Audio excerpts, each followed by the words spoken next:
I wonder if there's a sorting hat for gender and sexuality.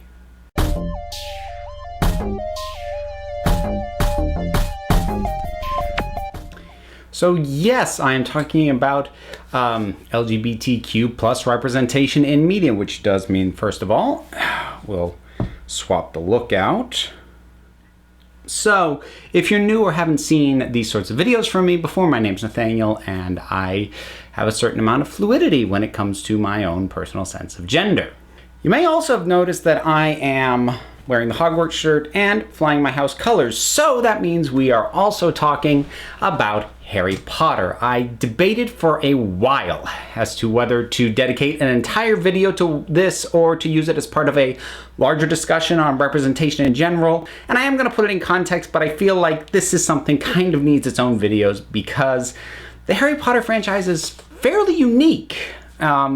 But, you know, like I said, I'll put it in some other context as well. So when it comes to talking about LGBTQ plus representation, I've talked about Harry Potter a few times, primarily in the context of the continued failure to confirm author J.K. Rowling's assertion that Professor Albus Dumbledore is gay in the actual text of any of the works. But I want to use Harry Potter as a way to point out how isolating a lack of representation can feel by giving this issue a sense of scope and zeroing in on it more specifically. So for the time being, let's actually set aside the issue of Dumbledore's sexuality not being canonized and just take it as read. Harry Potter is a big franchise, not just in terms of entries and adaptations, but in the sheer number of characters. Wikipedia alone lists just shy of 200 individually named characters from the series, and that does not appear to account for things like the Cursed Child or Pottermore. This is a lot of named characters, some big, some small, but undeniably numerous. And these roughly 200 characters, among them we have a single homosexual character that we know of.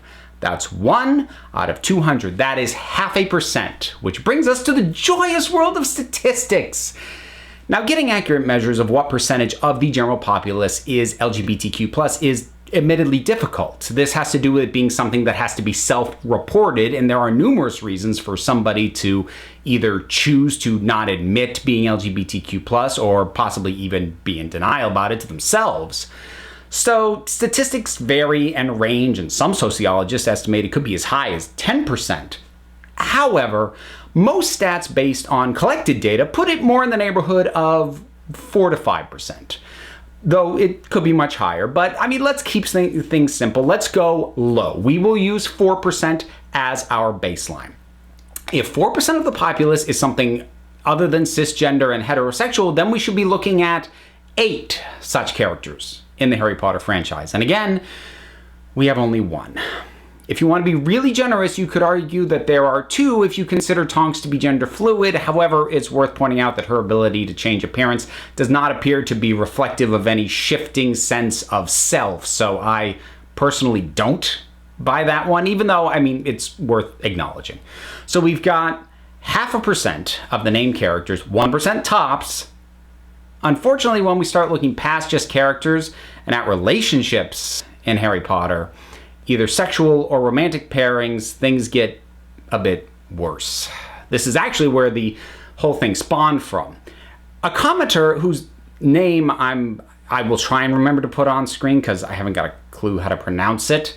But in any case, they commented with a list of various couples in the books and films. And when I actually saw a list of how many relationships there are in this series, the absence of any deviation from heterosexuality becomes all the more glaring. I was knocked on my ass by this, to be honest.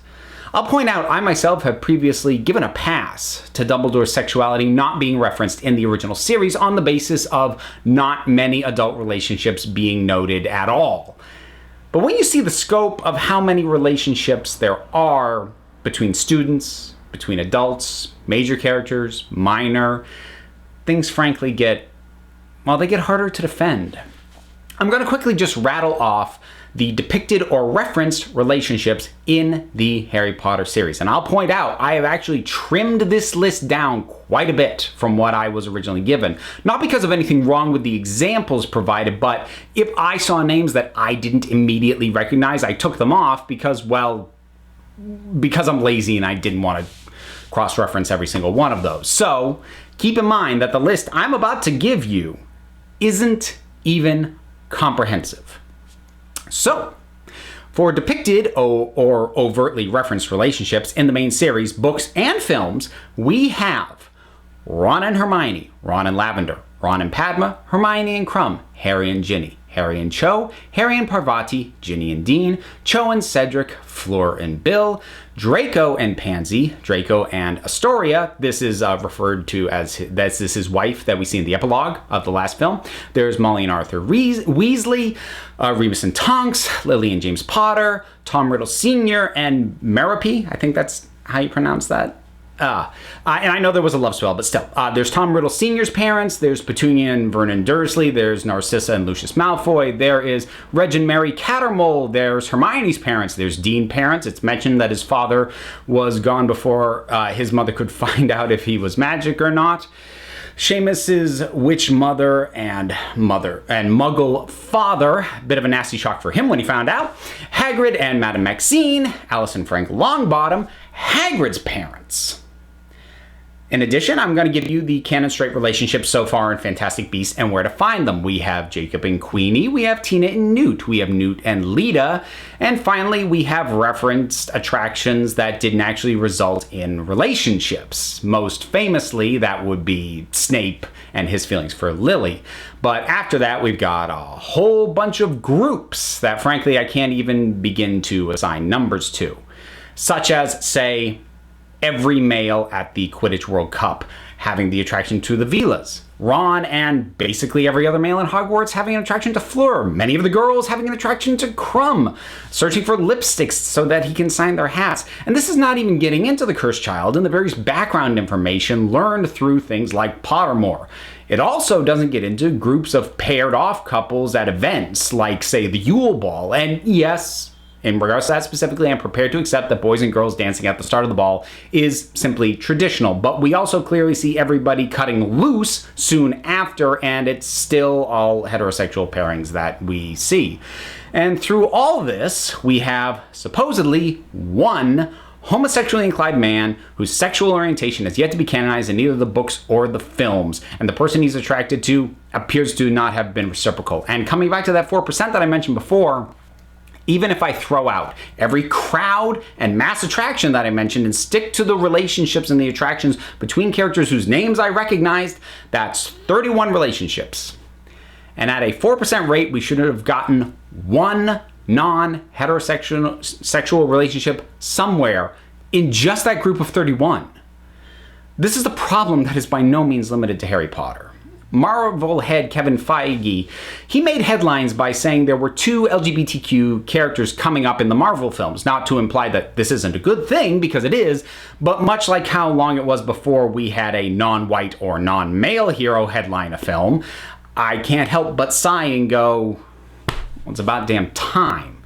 If we limit ourselves to just the films, which at the time of recording this is up through Ant-Man and the Wasp, and set aside TV and Netflix, the MCU consists of, again, over 200 named characters. By my count, it was 217, appearing in 20 films. The closest we've come to LGBTQ plus representation in those films is a deleted scene from Thor Ragnarok, which would have confirmed Valkyrie as having previously been in a same-sex relationship. If we open things up to include the shows and Netflix, we get a couple of unambiguous instances of representation, but we also add in hundreds of more characters, so this still coming up well short of how tiny a sliver this actually is. And please don't give me the "none of these characters are gay in the comics" line. They've been modifying these characters left and right. The MCU version of Wasp isn't even a character in the main continuity of the comics. They pulled the name Hope Van Dyne from an alternate universe villain and made a totally new character. All right? All right. Now, with Star Wars, I stopped counting characters who have names once I hit 250, but it's got to be close to 400, if not more. And that's limiting myself to the movies, not touching on the shows, the books, the comics, the video games, and who knows what else. And in that franchise, to date, we have a hint that one character might be bisexual in one of the novels. I don't even want to run the numbers on this. And there is a reason that I had this video focus on Harry Potter most prominently, and I'm only kind of glossing over a few other examples, and I will get to that in a minute. Firstly, however, I need to put emphasis on this because people have mistaken my meaning before. I am not insisting that any or all franchises should be mandated or required to include LGBTQ plus characters. We don't have to be in everything. In my mind, any cast large enough that statistically there should be an LGBTQ person should at least consider having one, or at least know the reason why they aren't going to do that. I mean, I have my hopes, but truly nobody is under any obligation. No author, no director, no studio should be forced to represent me. It would be nice, but it's not obligatory, nor should it be.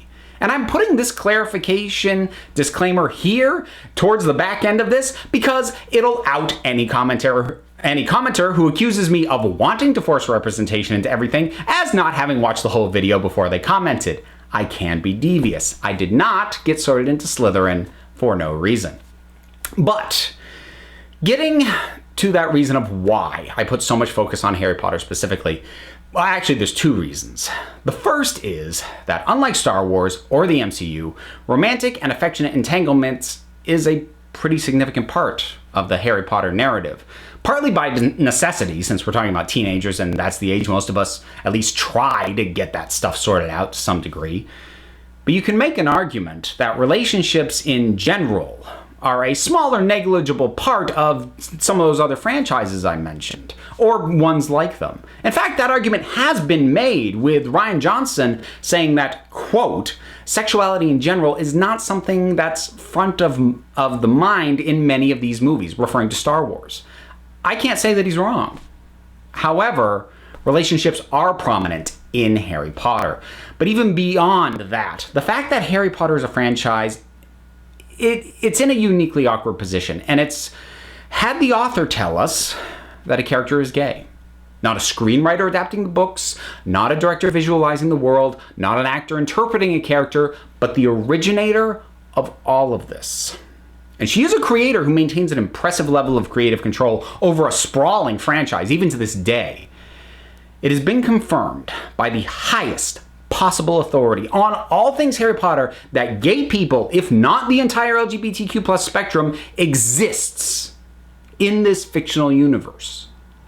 And yet, despite hundreds of characters, dozens of relationships, and numerous groups and crowd scenes, there has not been a single non-cisgender, non-heterosexual character clearly depicted as being such. And when you take a step back and realize the size and the scope of this franchise, that's honestly, well, it's pretty messed up. And like I said, she's not obligated to include anything of this nature, but she opened the door.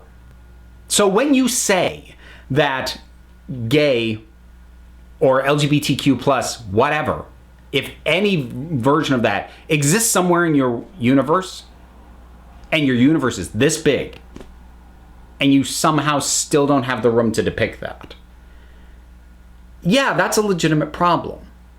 Because this isn't me just projecting statistics onto Harry Potter. The franchise brought up, well, the author of the franchise, at any rate.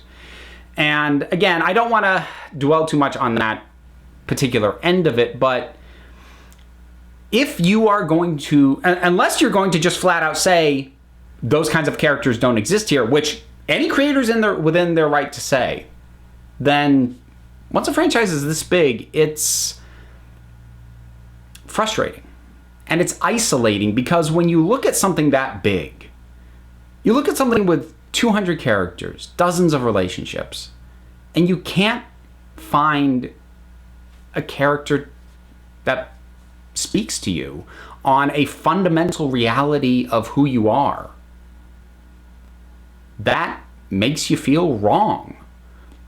And that's the thing. It's the reason that I focused on huge franchises. Because, you know, if you write a book, even if it's got enough characters that statistically somebody should be gay using the baseline that I set, it's a book. It's your story. It's encapsulated for the length of whatever it is. When you start expanding out into a franchise, multiple entries, more and more characters. Once you start getting into the hundreds of characters, the more characters there are, and if you can't find just one, and go, that one speaks to me about this thing that marks me out as unusual, and that I potentially get persecuted for. It just makes you feel small. It makes you feel wrong. It makes you feel unwanted. Because you look at something that big and you go, this is a massive universe, and there's no room for me. Not every LGBTQ identifying person will feel that. Some will, some won't. But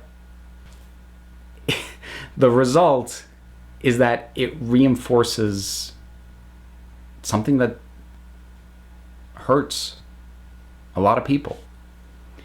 And like I said again, this is not about obligation, but it is about delivering